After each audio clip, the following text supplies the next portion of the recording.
Line Kashmir honey. அழகும் வாசனையும் கமழும் காஷ்மீர் லயன் காஷ்மீர் ஹனி. அசல் தேன் அசந்தேன். வணக்கம். செய்திச் சுருக்கம். முதல் முறை பணியில் சேரும் இளைஞர்களுக்கு 15,000 ரூபாய். மோடி அறிவித்த புதிய திட்டம் துவக்கம்.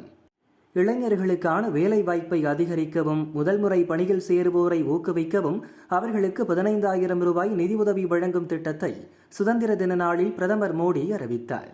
வேலையில் சேருவோர் மட்டுமின்றி வேலை வாய்ப்பை உருவாக்கி தரும் நிறுவனங்களுக்கும் மத்திய அரசின் சார்பில் இன்சென்டிவ் வழங்கப்படும் என பிரதமர் கூறினார். ஏற்கனவே இத்திட்டம் குறித்து மத்திய அமைச்சரவையில் விவாதிக்கப்பட்டு ஒப்புதலும் வழங்கப்பட்டிருந்த நிலையில் விரைவில் இத்திட்டம் அமலாகும் என பிரதமர் மோடி சுதந்திர தின உரையில் உறுதி கூறியிருந்தார். மோடி சொன்னது போலவே பிரதான் மந்திரி விக்சித் பாரத் ரோஜ்கர் யோஜனா திட்டம் இன்று அமலுக்கு வந்துள்ளது. இத்திட்டத்தின் கீழ் பணப்பலனடைய ஆன்லைன் பதிவுக்கான போர்ட்டல் இன்று முதல் இயங்க துவங்கியுள்ளதாக மத்திய தொழிலாளர் மற்றும் வேலைவாய்ப்புத்துறை அமைச்சர் மன்சுக் மாண்டவியா கூறினார். 2025 ஆகஸ்ட் 1ஆம் தேதி முதல் 2027 ஜூலை 31ஆம் தேதி வரை முதல் முறையாக பணியில் சேரும் இளைஞர்களுக்கு அதிகபட்சமாக 15,000 ரூபாய் நிதி உதவி வழங்கப்படும். இந்த தொகை 2 தவணைகளில் வழங்கப்படும். அதேபோல் வேலைவாய்ப்பை உருவாக்கி தரும் நிறுவனங்களுக்கு ஒரு ஊழியரை பணியமர்த்தினால் மாதம் 3,000 ரூபாய் வரை 6 மாதங்களுக்கு நிதி உதவியை அரசு வழங்கும். இந்த திட்டத்தின் மூலம் அடுத்த 2 ஆண்டுகளில் 3.5 கோடி புதிய வேலைவாய்ப்புகள் உருவாக்கப்படும் என எதிர்பார்க்கப்படுகிறது. குறிப்பாக உற்பத்தி துறையில் இளைஞர்களுக்கான வேலைவாய்ப்பை பிரகாசமாக்கவும் வேலைவாய்ப்பை உருவாக்கும் நிறுவனங்களை ஊக்குவிக்கவும் 1 லட்சம் கோடி ரூபாய் நிதியை மத்திய அரசு ஒதுக்கீடு செய்துள்ளதாகவும் அமைச்சர் மாண்டவியா தெரிவித்தார். இத்திட்டத்தின் கீழ் பலனடைய முதல் முறையில் பணியில் சேருபவர்களும் வேலைவாய்ப்பை வழங்கும் நிறுவனங்களும் PM விக்சித் பாரத் ரோஜ்கர் யோஜனா திட்டத்திற்கான போர்ட்டலில் நேரடியாக பதிவு செய்யலாம் எனவும் அரசு அறிவுறுத்தியுள்ளது. அமைச்சர் வீட்டில் சிக்கிய ஆவணங்கள் லிஸ்ட் வெளியிட்ட அமலாக்கத்துறை. சொத்து குவிப்பு வழக்கு தொடர்பான விஷயத்தில் நடந்த சட்டவிரோத பணப்பரிமாற்றம் தொடர்பான வழக்கில் ஊரக வளர்ச்சித்துறை அமைச்சர் பெரியசாமி மற்றும் அவரது மகனும் பழனி தொகுதி MLAவுமான IP செந்தில்குமார் ஆகியோருக்கு தொடர்புடைய இடங்களில் அமலாக்கத்துறை அதிகாரிகள் நேற்று முன்தினம் சோதனை நடத்தினர். திண்டுக்கல்லில் உள்ள வீடு, சென்னை கிரீன்வே சாலையில் உள்ள MLA விடுதி, ஸ்பின்னிங் மில்கள் உள்ளிட்ட 6 இடங்களில் ஒரே நேரத்தில் சோதனை நடந்தது. மகள் இந்திராணி வீட்டிலும் சோதனை நீண்டது. காலையிலிருந்து தொடர்ந்து 11 மணி நேரத்திற்கு மேலாக நடைபெற்று வந்த சோதனை அன்றைய தின மாலை நிறைவு பெற்றது. இந்த சோதனையில் எந்த ஆவணங்களும் கைப்பற்றப்படவில்லை என அமைச்சர் பெரியசாமி தரப்பில் தெரிவிக்கப்பட்டது. இந்த நிலையில் சோதனையில் கைப்பற்றப்பட்ட ஆவணங்கள் குறித்து அதிகாரப்பூர்வமாக சமூக வலைதள பக்கத்தில் அமலாக்கத்துறை வெளியிட்டுள்ளது. அமலாக்கத்துறை வெளியிட்ட அறிக்கையில் கூறியுள்ளதாவது: முறைகேடாக சொத்து குவித்த வழக்கில் சட்டவிரோத பணப்பரிமாற்றம் சட்டத்தின் கீழ் அமைச்சர் பெரியசாமி, அவரது மகன் IP செந்தில்குமார் உள்ளிட்டோர் தொடர்புடைய சென்னை மற்றும் திண்டுக்கல்லில் பல்வேறு இடங்களில் அமலாக்கத்துறை சோதனை நடத்தியது. இதில் சொத்து மற்றும் முதலீடு குறித்த ஆவணங்கள், டிஜிட்டல் சாதனங்கள் பறிமுதல் செய்யப்பட்டன என கூறப்பட்டுள்ளது. தமிழகத்துக்கு கிடைத்த வாய்ப்பை மிஸ் பண்ணக்கூடாது. EPS வேண்டுகோள். அதிமுக பொதுச் செயலாளர் எடப்பாடி பழனிசாமி திருவண்ணாமலை அருணாச்சலேஸ்வரர் கோயிலில் சாமி கும்பிட்டார். தமிழ்நாட்டைச் சேர்ந்த மதிப்புக்கு மரியாதைக்குரிய மகாராஷ்டிரா ஆளுநர் அவர்கள் இந்திய நாட்டுடைய துணை ஜனாதிபதியாக வாய்ப்பு கிடைக்கின்றது.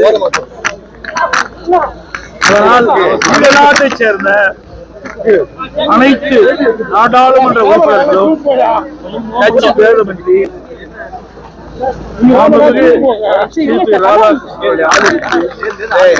அவரை வெற்றி பெற செய்ய வேண்டுமாய் அன்போடு நேரத்தில் கேட்டுக்கொள்கிறேன். இன்றைக்கு தமிழகத்திற்கு ஒரு நல்ல வாய்ப்பு கிடைக்கின்றது. இந்திய நாட்டினுடைய துணை ஜனாதிபதியாக வருவதற்கு தமிழ்நாட்டைச் சேர்ந்தவர்கள் ஒரு வாய்ப்பு. ஆகவே அனைத்து நாடாளுமன்ற கட்சி பேதமின்றி மரியாதைக்குரிய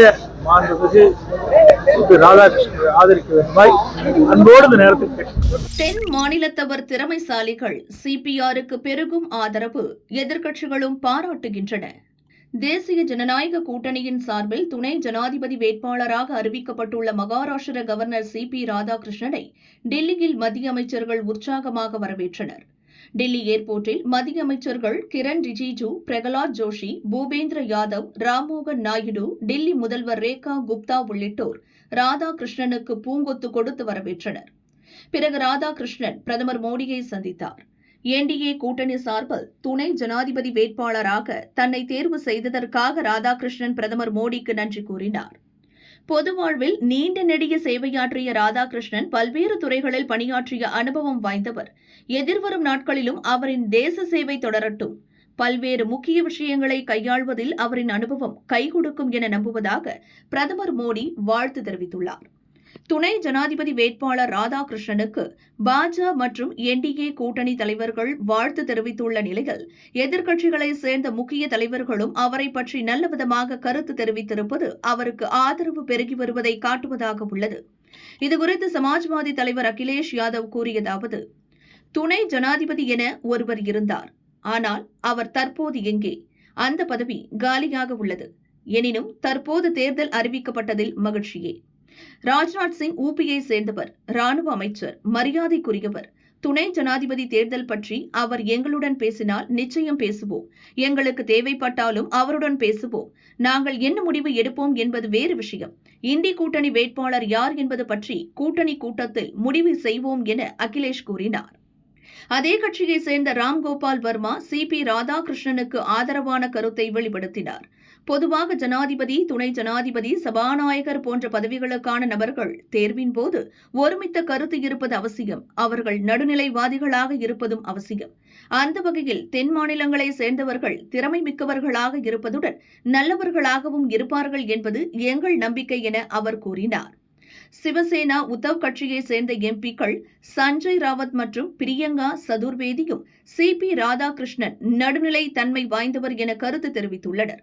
மகாராஷ்டிர கவர்னர் ஒருவர் துணை ஜனாதிபதியானால் எங்களுக்கு மகிழ்ச்சியே.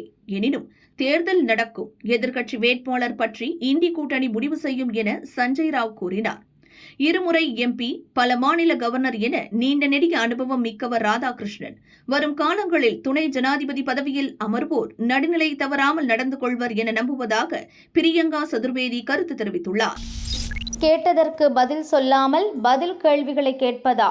இது ஒன்றும் கோர்ட் அல்ல. பல்வேறு காரணங்களை சொல்லி ஓட்டுரிமை பறிக்கப்படுவதால் இந்தியாவில் ஜனநாயகம் மிகப்பெரிய பாதிப்புக்கு உள்ளாகி இருப்பதாக திமுக எம்பி திருச்சி சிவா குற்றம் சாட்டினார். கோரிக்கைகள், பிரச்சனைகளுக்கு பதில் சொல்வதற்கு மாறாக பல்வேறு வினாக்களை தான் எழுப்பியிருக்கின்றது. உதாரணத்திற்கு உச்சநீதிமன்றம் நீங்கள் நீக்கிய 65 லட்சம் வாக்காளர்களுடைய பெயர்களை நீக்கப்பட்டதற்கான காரணங்களை தர வேண்டும் என்று சொன்னதற்கு மாறாக அந்த விளக்கத்தை தருவதற்கு பதிலாக எதிர்க்கட்சிகளை குற்றம் சாட்டுகின்ற ஒரு அணுகுமுறையினை தேர்தல் ஆணையம் மேற்கொண்டிருக்கின்றது. வீட்டுக்கு வீடு வாக்காளர் சரிபார்ப்பு நடைபெற்றிருந்தால் இந்த அளவிற்கு ஒரு மாநிலத்தில் மட்டும் வாக்காளர்கள் நீக்கப்படுவது எந்த வகையில் சாத்தியம்? அடுத்து புதிய வாக்காளர்கள் 18 வயதானவர்கள் புதிய வாக்காளர்களை இணைப்பது என்பது இதுவரை இல்லாத அளவிற்கு மிக குறைந்த அளவிலே பீகாரில் இருப்பதற்கு என்ன காரணம்? தேர்தல் ஆணையம் வந்து கொடுத்த அவருடைய பேட்டி என்பது விளக்கம் தருவதற்கு பதிலாக மேலும் பல வினாக்களை எழுப்பியிருக்கின்றது. ராகுல் காந்தி அவர்கள் எதிர்க்கட்சி தலைவர், மக்களவையில் இருப்பவர், ஆதாரங்களை தந்தால் அபிடவிட் தாருங்கள் என்று சொல்வது இது ஒன்று நீதிமன்றம் அல்ல. விஜயின் தாவேக்க கொடியால் மக்களிடையே குழப்பம் வருமா? ஹைகோர்ட் பரபரப்பு உத்தரவு. பகுஜன் சமாஜ் கொடியில் உள்ள யானை சின்னத்தை தாவேக்க கொடியில் பயன்படுத்த தடை விதிக்க வேண்டும் என பகுஜன் சமாஜ் கட்சி சார்பில் சென்னை ஹைகோர்ட்டில் வழக்கு தொடரப்பட்டது. அந்த வழக்கு நிலுவையில் உள்ள நிலையில் தாவேக்க கொடிக்கு எதிராக இன்னொரு வழக்கு தொடரப்பட்டது. தொண்டை மண்டல சான்றோர் தர்ம பரிபாலன சபை அறங்காவலர் பச்சையப்பன் சென்னை ஹைகோர்ட்டில் ஒரு வழக்கு தொடர்ந்தார். கிராமணி மக்கள் வாழ்வுரிமை நலசங்கம் என்ற பெயரில் தன்னார்வ தொண்டு நிறுவனம் துவங்கப்பட்டு பின்னர் தொண்டை மண்டல சான்றோர் தர்ம பரிபாலன சபை என்ற பெயரில் அறக்கட்டளையாக மாற்றப்பட்டது. சிவப்பு, மஞ்சள், சிவப்பு நிறத்தில் எங்கள் அறக்கட்டளைக்கு கொடி உருவாக்க திட்டமிடப்பட்டு தமிழக அரசின் பதிவுத்துறையில் சபையின் வர்த்தக முத்திரையாக பதிவு செய்தோம். தொண்டை மண்டல சான்றோர் தர்ம பரிபாலன சபைக்கு மட்டுமே சிவப்பு, மஞ்சள், சிவப்பு நிறத்தில் கொடியை பயன்படுத்த உரிமை உள்ளது. வேறு எந்த அமைப்பும் அந்த கொடியை பயன்படுத்த முடியாது. வணிக முத்திரை சட்ட விதிகளை மீறி சபையின் கொடியில் இடம்பெற்ற நிறங்களில் தாவேக்க கொடி உருவாக்கப்பட்டுள்ளது. அந்த கொடியை பயன்படுத்த தடை விதிக்க வேண்டும் என சபை தாக்கல் செய்த மனுவில் கூறப்பட்டிருந்தது. இந்த மனுவை நீதிபதி செந்தில்குமார் ராமமூர்த்தி விசாரித்தார்.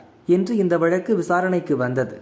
ஒரே நிறத்தில் இரு கொடிகளும் இருந்தால் மக்கள் மத்தியில் குழப்பம் ஏற்படும். எனவே தாவேக்க கொடிக்கு தடை விதிக்க வேண்டும் என மனுதாரர் பச்சையப்பன் சார்பில் ஆஜரான வழக்கறிஞர் வாதத்தை முன்வைத்தார். சபையின் கொடியை ஒப்பிடும்போது தாவேக்க கொடி முற்றிலும் வேறுபட்டது என கூறிய தாவேக்க வழக்கறிஞர் இரு கொடிகளுக்கும் உள்ள வேறுபாடுகளை விளக்கி வாதிட்டார். தாவேக்க கொடியால் சபைக்கு எப்படி இழப்பு ஏற்பட்டது என்ற விவரத்தை மனுதாரர் விளக்கவில்லை. எனவே சபையின் மனுவை தள்ளுபடி செய்ய வேண்டும் எனவும் தாவேக்க வழக்கறிஞர் வாதிட்டார். இருதரப்பு வாதங்களை கேட்ட நீதிபதி செந்தில்குமார் ராமமூர்த்தி பிறப்பித்த உத்தரவில் கூறியிருப்பதாவது: இரு கொடிகளையும் ஒப்பிட்டு பார்த்ததில் ஒரு விஷயம் தெளிவாகியிருக்கிறது. தொண்டைமண்டல சான்றோர் தர்ம பரிபாலன சபையின் கொடியைத்தான் தாவேக்க பயன்படுத்தியதாக கூறிவிட முடியாது. இரு கொடிகளும் பயன்பாட்டில் இருந்தால் மக்கள் மத்தியில் குழப்பம் ஏற்படும் என்ற வாதமும் ஏற்புடையதாக இல்லை. எனவே சிவப்பு, மஞ்சள், சிவப்பு நிறத்தில் தாவேக்க கொடியை பயன்படுத்த தடை விதிக்க முடியாது. தொண்டைமண்டல சான்றோர் தர்ம பரிபாலன சபையின் மனு தள்ளுபடி செய்யப்படுகிறது என நீதிபதி உத்தரவிட்டார். ட்ரம்புடன் பேசியது என்ன? மோடிக்கு விளக்கிய புதின். பிரதமர் மோடியை தொலைபேசியில் தொடர்பு கொண்ட ரஷ்ய அதிபர் புட்டின் அலாஸ்கா நகரில் அதிபர் ட்ரம்புடன் நடந்த கலந்துரையாடல் குறித்து விளக்கினார். அப்போது புட்டினுக்கு நன்றி தெரிவித்த பிரதமர் மோடி, உக்ரைன் ரஷ்யா இடையில் நடக்கும் மோதலுக்கு தூதரகம் மற்றும் பேச்சுவார்த்தை மூலம் தீர்வு காணப்பட வேண்டும் என்ற இந்தியாவின் உறுதியான நிலைப்பாட்டை எடுத்துக் கூறினார். இது தொடர்பான முயற்சிகளுக்கு இந்தியா தொடர்ந்து ஆதரவு அளிக்கும் எனவும் கூறினார். இந்தியா ரஷ்யா இடையிலான சிறப்பு பிராந்திய ஒத்துழைப்பை வலுப்படுத்துவது குறித்தும் இருதரப்பு ஒத்துழைப்பு குறித்தும் விவாதித்தனர். இருவரும் தொடர்பில் இருக்கவும் ஒப்புக்கொண்டனர். இது தொடர்பாக பிரதமர் மோடி வெளியிட்ட அறிக்கையில் கூறியதாவது: தொலைபேசியில் என்னை அழைத்து ட்ரம்புடன் நடந்த பேச்சு குறித்து என்னிடம் விளக்கிய எனது நண்பர் புட்டினுக்கு நன்றி. உக்ரைன் பிரச்சினைக்கு அமைதியான முறையில் தீர்வு காண வேண்டுமென்ற இந்தியாவின் நிலைப்பாட்டை தெரிவித்தேன். வரும் நாட்களில் தொடர்ந்து தொடர்பில் இருக்கவும் முடிவு செய்தோம். இவ்வாறு அந்த அறிக்கையில் மோடி தெரிவித்துள்ளார்.